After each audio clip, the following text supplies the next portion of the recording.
এখন ফেসবুকে content monetization পাওয়া অনেক সহজ। আপনার ফেসবুক ফলোয়ার যদি 500 অথবা 1000 ফলোয়ার থাকে, তাহলে আপনাকে ফেসবুক কন্টেন্ট মনিটাইজেশন দিবে। কিভাবে দিবে আজকে এই ভিডিওতে বলবো, তাই ভিডিওটি না টেনে সম্পূর্ণ দেখুন।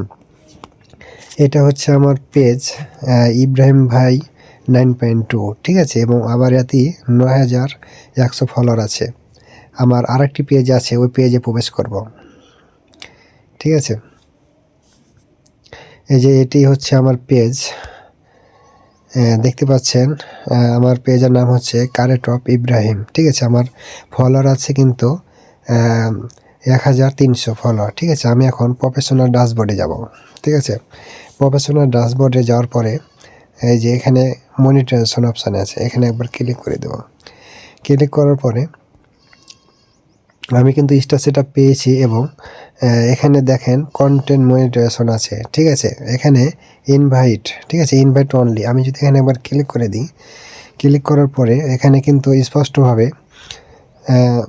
বলে দিয়েছে কি যে your on the waiting list, ঠিক আছে। আমাকে কিন্তু ওয়েটিং লিস্ট করেছে, ঠিক আছে। আপনাদের ক্ষেত্রে এরকম থাকবে, কিন্তু এখন কিভাবে পাবেন কন্টেন্ট মনিটাইজেশন, এটা হচ্ছে প্রশ্ন, ঠিক আছে। এই কন্টেন্ট মনিটাইজেশন পাওয়ার জন্য আপনাকে যেটি করা লাগবে, আপনাকে নিয়মিত হওয়া লাগবে, ঠিক আছে। নিয়মিত আপনাকে ফটো দিতে হবে, ঠিক আছে। নিয়মিত ফটো দিবেন, নিয়মিত রিলস ভিডিও দিবেন, ঠিক আছে। এবং টেক্সট দিতে হবে নিয়মিত, এবং সপ্তাহে কিন্তু সপ্তাহে 2টি করে যদি আপনি লং ভিডিও দেন, সেক্ষেত্রে কিন্তু অনেক ভালো। লং ভিডিও হতে হলে আপনাকে অবশ্যই 3 মিনিটের ওপরে হতে হবে, ঠিক আছে। এবং আপনাকে মাঝে ভিতরে কিন্তু আপনাকে লাইভ করতে হবে, ঠিক আছে। মাঝে ভিতরে লাইভ করতে হবে, এবং বেশি বেশি চেষ্টা করবেন লং ভিডিও দেওয়ার, ঠিক আছে। লং ভিডিও যদি দেন তাহলে কিন্তু আপনার কন্টেন্ট মনিটাইজেশন পাওয়াটা সম্ভাবনা বেশি, ঠিক আছে। আসসালামু আলাইকুম। লং ভিডিও দিবেন এবং একটি করে টেক্সট দিবেন, ঠিক আছে।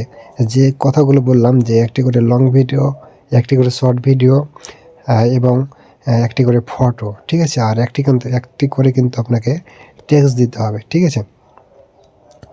এখানে আপনাকে এই যে টেক্সট লিখতে হবে, ঠিক আছে। এটি লিখলে এটি লেখার পরে কিন্তু আপনাকে যা কিছু আপলোড করেন না কেন তা কিন্তু স্টোরিতে শেয়ার হতে হবে, ঠিক আছে। ধরেন আমি কিন্তু দেখতে পাচ্ছেন, আমি কিন্তু এই ফটোটা আপলোড করেছি এবং দেখছেন স্টোরিতে কিন্তু এটি শেয়ার হয়ে গেছে। আপনি যাই কিছু ভিডিও আপলোড করেন না কেন, সেক্ষেত্রে আপনাকে স্টোরিতে শেয়ার দিতে হবে, ঠিক আছে। তাহলে আপনার ফেসবুক যে নিয়মটি দিয়েছে, সেই নিয়মটি আপনার কমপ্লিট করা হবে, ঠিক আছে। আপনি যদি এভাবে নিয়মিত কাজ করতে পারেন, তাহলে আপনাকে ফেসবুক খুব শীঘ্রই কন্টেন্ট মনিটাইজেশন দিয়ে দেবে। আপনি যদি নিয়মিত 2 মাস কাজ করেন, তাহলে আপনি কন্টেন্ট মনিটাইজেশন পেয়ে যাবেন, ঠিক আছে। তাহলে আপনাদেরকে আবার বলে দিই, ফেসবুকে কন্টেন্ট মনিটাইজেশন পেতে হলে আপনাকে অবশ্যই নিয়মিত হওয়া লাগবে। নিয়মিত যে কাজটি করতে হবে, একটি করে ফটো এবং একটি করে রিলস ভিডিও এবং লং ভিডিও কিন্তু সপ্তাহে 2টা বা 1টা দিতে হবে, এবং টেক্সট লিখতে হবে। আর যা কিছু বললাম যে আপনি আপলোড করবেন, সেগুলো কিন্তু স্টোরিতে শেয়ার দিতে হবে, তাহলে আপনি কন্টেন্ট মনিটাইজেশন পেয়ে যাবেন, ঠিক আছে। আশা করি বুঝতে পেরেছেন। সবাই ভালো থাকবেন, সুস্থ থাকবেন। আসসালামু আলাইকুম।